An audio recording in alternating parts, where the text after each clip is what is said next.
Steady your heart. Look deep into your souls. For your mettle is to be tested this day.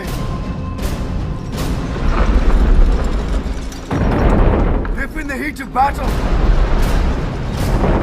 you need a reason to fight on. An idea for which you will give up all that you will ever have. You need only to look at the man who fights at your side. This is the why of battle. This is the brotherhood of men-at-arms. An unbreakable bond, made stronger by the crucible of combat. You will never be closer than with those who you shed your blood with. For there is no nobler cause than to fight for those who will lay down their life for you. So you fight strong today. You fight for your brothers.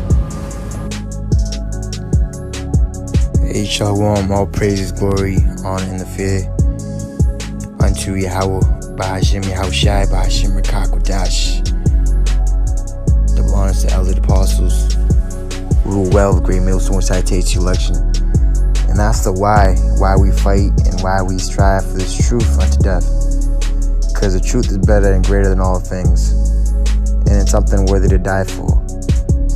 In the midst of all this chaos, confusion, lies, deception, the truth is going to overcome all things. You know, and history is written by the victor. But see, the Lord is the ultimate victorious one, man. He's going to give his victory to his servants, his saints. You see, so in our darkest hour and when it gets really tough, we always have to keep this in remembrance, man, that we need to be strong and fight on for the few brothers and few warriors that remain next to us on the right hand and our left hand that's still in this thing, you know. And it's a beautiful thing, and that's why the Lord said there's no greater act of love than if you lay down your life for your brother. And that's what this truth is all about. You know, you can know this precept, that precept, this breakdown. You can know all kind of knowledge, but you know, if you don't have charity and brotherly love, and if you ain't sincere, then you're nothing, man. Because you're liable to not be your brother's keeper. You know, be like that guy that sold out for a freaking woman in gold. You know, and he said, "Sorry, Leonidas. You know, just give up." You know, just like Killmonger said. He said, "I'd rather die with my ancestors than to be a slave." You know, and that's what's coming to pass. They're trying to. Esau and his New World Order, they're trying to basically make everyone a slave again with their technology, introverting and making you one with their technology, with their system. You know, putting it in you, no longer you having just a phone and credit and all this stuff on the phone and technology at the press of a button, but actually it being you being those buttons. You see, Isaiah 40:1. Comfort ye, my people, saith your power. Speak it comfortably to Jerusalem, and cry unto her that her warfare is accomplished, that her iniquity is pardoned, for she hath received the Lord's hand double for all her sins. So our warfare is just about accomplished. Our prison sentence, right, is just about up. It's just about up. Now that word warfare, Hebrew word shabah,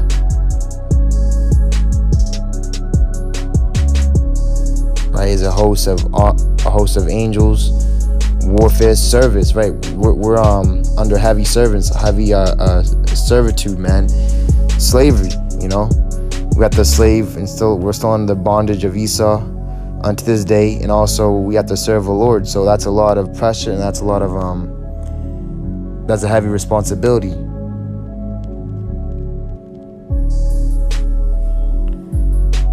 This is the book of Baruch, chapter 3 and verse 8. It says, "Behold, we are yet this day in our captivity, where thou hast scattered us for a reproach and a curse." You know, it's a curse, man. You know, having a woman rule over us, having subject to, and to be subject to payments. We have to see everything. Every day is a payment.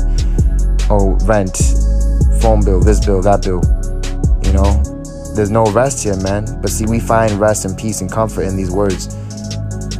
And that's why day in and day out, we are to what? Comfort one another with these words. Strengthen our brethren's hearts. 1 Thessalonians 5 and verse 9, it says, "For power hath not appointed us to wrath, but to obtain salvation by our Lord Yahushua HaMashiach, who died for us." And we're to what? We're to return the favor by what? Walking in his steps, following him. So much and more when he's not around. It says that whether we wake or sleep, we should live together with him. Wherefore comfort one yourselves together and edify one another, even as they also ye do. It says, "And we beseech you, brethren, to know them which labor among you and are over you in the Lord, and admonish you, and to esteem them very highly in love for their work's sake, and be at peace among yourselves." Now we exhort you, brethren, warn them that are unruly. You got a lot of guys that are unruly. They don't esteem each other highly for the love of the work, you know, because a lot of guys that just do this to be seen of men, they're not really their brother's keeper. A lot of guys are murderers, man. Now we exhort you, brethren, warn them that are unruly, comfort the feeble-minded, support the weak, be patient toward all men. See that none render evil for evil unto any man, but ever follow that which is good, both among yourselves and to all men. You know, and a lot of people, they don't have what we have, this comfort, this truth, this word, this knowledge and wisdom. So to be very grateful, because if you're not grateful, guess what? The Lord is very capable of taking that away from you if you're not grateful and thankful for it. All right, it says, "According to all the iniquities of our father which departed from Yahweh our power." So you're not supposed to depart from Yahweh Bashim Yahushai, his word, his testimonies, and this truth in his word, his prophecies. It says, "Hear, Israel, the commandments of life. Give ear to understand wisdom." See? And that's why the few out there, your eyes are blessed, your ears are blessed. Because they're still open and they still, as you're saying Psalms, their eyes are ever toward their master.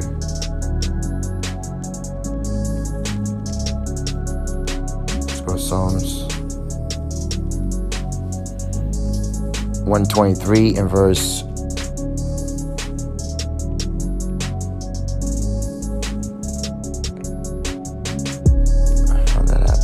123 and verse 1. "Unto thee lift I up mine eyes." You know, Lord said, lift your head up, man, because your redemption draws nigh. It's close, man. We've never been closer than what we've been at this point in time right now, man. "O thou that dwellest in the heavens," you know. And people know about prophecy and the truth and what's going to happen, but it's not for everybody. That's why they want to act like it doesn't matter, because they don't want it to happen. That's why they don't believe in it. They don't want to give it that power. See, the one shall that make the faith of the true uneffect? God forbid. Romans 3 and 3. "Behold, as the eyes of servants look unto the hand of their masters, and as the eyes of a maiden unto the hand of her mistress, so our eyes wait upon Yahweh our power until that he have mercy upon us." It says, "Have mercy upon us, O Yahweh, have mercy upon us, for we are exceedingly filled with contempt. Our soul is exceedingly filled with the scorning of those that are at ease, and with the contempt of the proud," which that word contempt.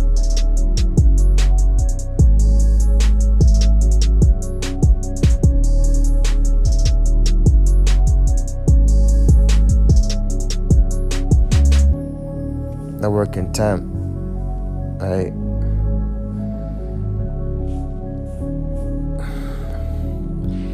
Is a feeling that a person or thing is beneath consideration, worthless, and deserving scorn, you see? And that's what we're looked at as in this society, because it's not our world. Disregard for something that should be taken into account, that's right. the offense of being disobedient to or disrespectful of a court of law and its officers, you see? And that's how we're viewed as in this world. And that's how we're supposed to be viewed as this world, because we fulfill prophecy being what? The true, real prophets. Revelation, even amongst this truth, a lot of you guys that are in camps, you hate us because we speak the whole role.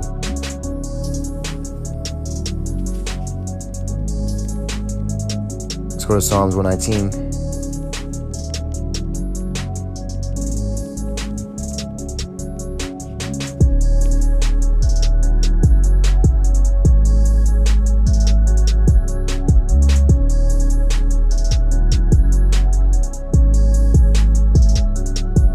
In 141, it says, I am small and despised, right? Because the small things, the things that are insignificant, looked down upon. Oh, you're going to have 1,000 subscribers. We're hated, man. Even amongst this world, you know, no one cares about us. But see, that's the magnificence of the Lord.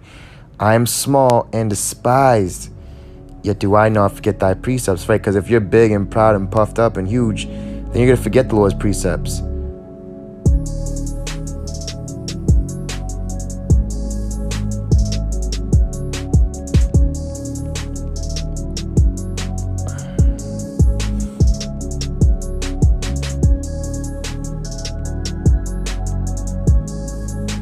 And this is Psalms 119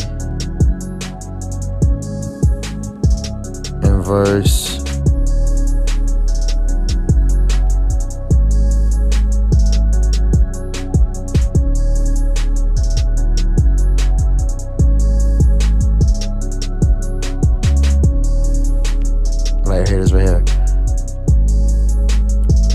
139. It says, I'll start verse 137. Righteous art thou, O Lord, and upright are thy judgments. Thy testimonies that thou hast commanded are righteous and very faithful. My zeal hath consumed me, because mine enemies have forgotten thy words. You see? So the enemies of the Lord, the enemies of the cross, they've forgotten the words, the teachings of our Lord. They've forgotten what manner of person they were. Matter of fact, let's get that parable.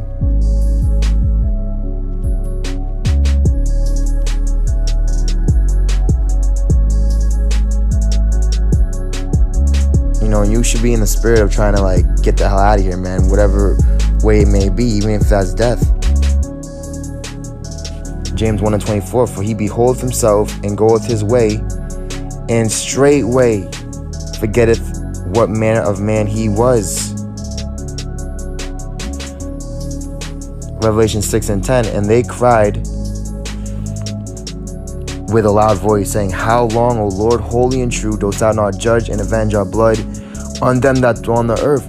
The Lord says he's not going to keep silence no more. And the brother did a video on Sodomites, that Lil Nas rapper, got freaking breasts, man. That's an abomination. The Lord said should be put to death. But see, that is praised. It's millions and billions of views. Everyone likes it. Everyone's praising that, you see. And it's heavy too, because even a lot of guys in this truth, like, we'll bring it out raw like that, and they'll be like, oh man, why you gotta say it like that? You're gonna get your channel striked. You know, you gotta be wise, bro. Nah, man. The line has been drawn, man. A lot of you guys, you're just like, you're effeminate in the spirit. Maybe not in the flesh. You might not have breasts in the flesh, but in the spirit, you have breasts, man. You know?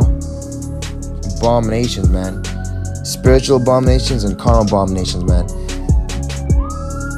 Verse 11, and white robes were given unto every one of them, and it was said unto them that they should rest yet for a little season, until their fellow servants also and their brethren that should be killed as they were should be fulfilled. And if you don't bow down to this beast horse system, then guess what? You must in this manner be killed. That's what's written in Revelation 13. So even before the mark of the beast, there's going to be a persecution upon those that live godly. See, the Lord said, don't worry, he's with us, man, even unto death. You see, so you can take it as like when Yahushua was being crucified, you had one man on the right and another on the left. And one of them, you know, he was unbelieving, unfaithful, you know. But the other one, he said, Lord, don't forget me, you know, when you enter into paradise. And he said, you shall be in me, because he had faith, he had trust in the Lord. He had a good heart. You know, he didn't speak proudly, but the other one did. You know? Matter of fact, let me get that precept. That it came out a while.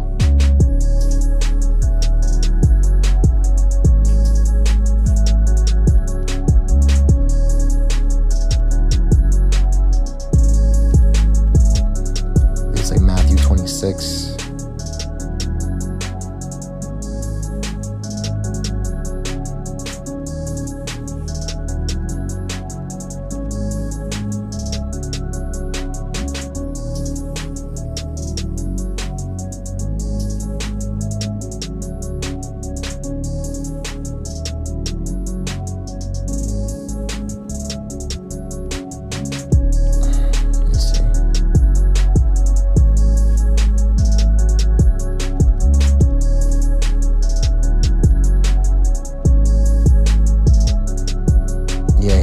Luke 23, and we'll start verse 39. And one of the malefactors which were hanged railed on him, saying, If thou be the anointed, save thyself and us. See, the Lord, he didn't come to save his life.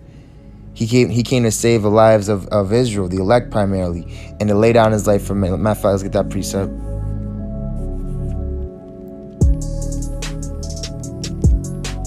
You know, and this was the reason of our people. They didn't really understand what the Lord was doing. It was carnal. John 15 and verse... No, that's not the one. John...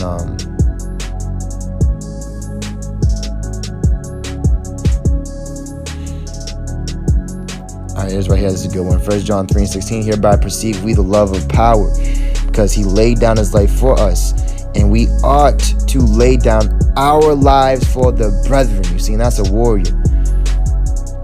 That's a true soldier. Alright, so what was he? Luke 23 and 39. So he railed on him, man. Let's get that word for railed. Right, to protest strongly at. You know, Luke 23 and 39.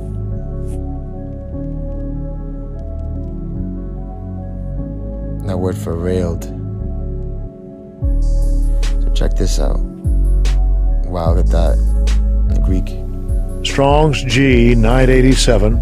Blasphemeo. Blaspheming, man.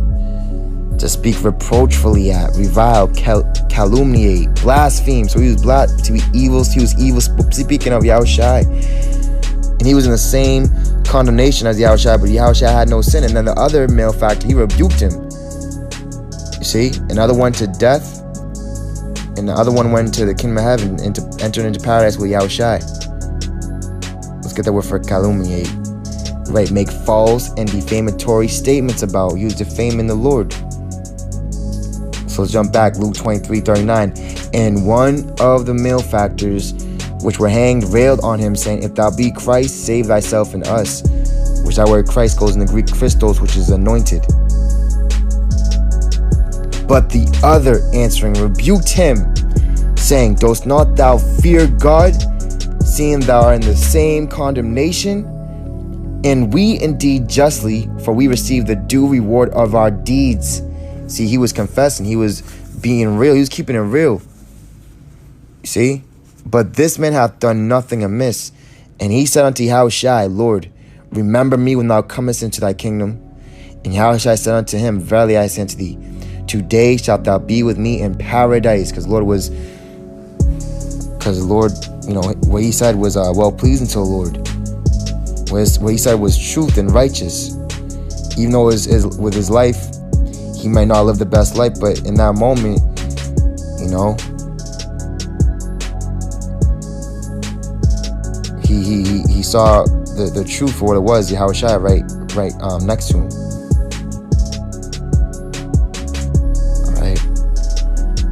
Jeremiah 29 and 11. For I know the thoughts I think toward you, saith the Lord, thoughts of peace and not of evil, to give you an expected end. Then shall ye call upon me, and ye shall go and pray unto me, and I'll hearken unto you. And ye shall seek me and find me, when ye shall search for me with all your heart. So it takes all your mind and all your attention to be geared towards the Lord. You know, and there's all kinds of different distractions in this world, but you gotta keep your eyes single and make sure that this is the nucleus of your whole life, and that's what's gonna keep you through these times. Hosea 2:14. Therefore, behold, I will allure her and bring her into the wilderness and speak comfortably unto her.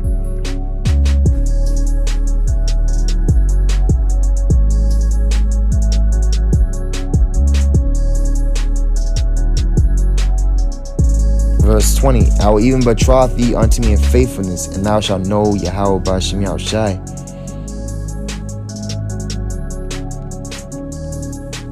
And the word betrothed basically means Yahushai, the Lord is going to take his bride to himself. Isaiah 33 and verse 20. Look upon Zion, the city of our solemnities.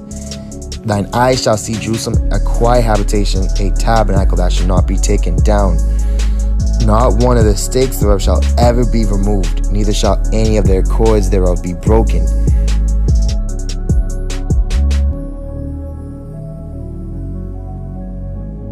Verse 24, and the inhabitant shall not say, I am sick.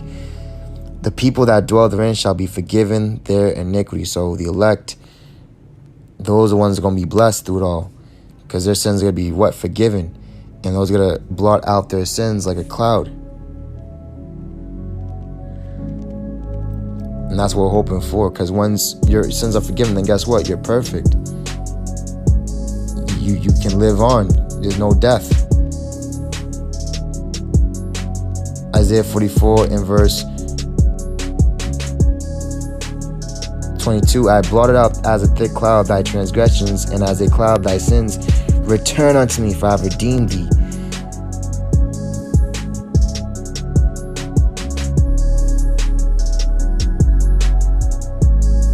Verse 25.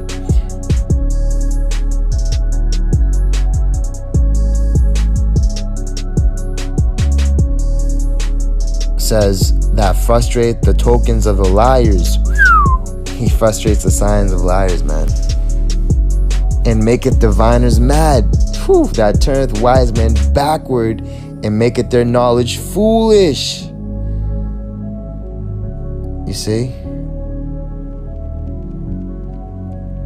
You also get this one as well. Isaiah 43 and 25.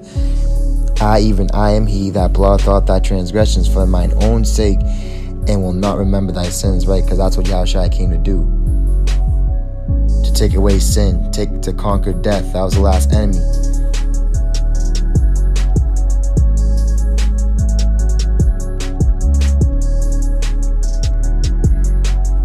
Alright, Proverbs 12:28. In the way of righteousness, which is Yahushua, is life. In the pathway thereof, there is no death, you see. And when you look at the book, the story of Job, you know, like Scripture say, better, like the Lord said, he's going to give you an expected end. Well, the Lord said the end of a thing is better than the beginning thereof. So that same thing that happened with Job. You know, he went through a lot of turmoil, but the Lord was with him through it all. You see, Job 42 in verse 10. And Yahweh returned the captivity of Job, you see. And that's times the end, the Lord's about to turn that captivity.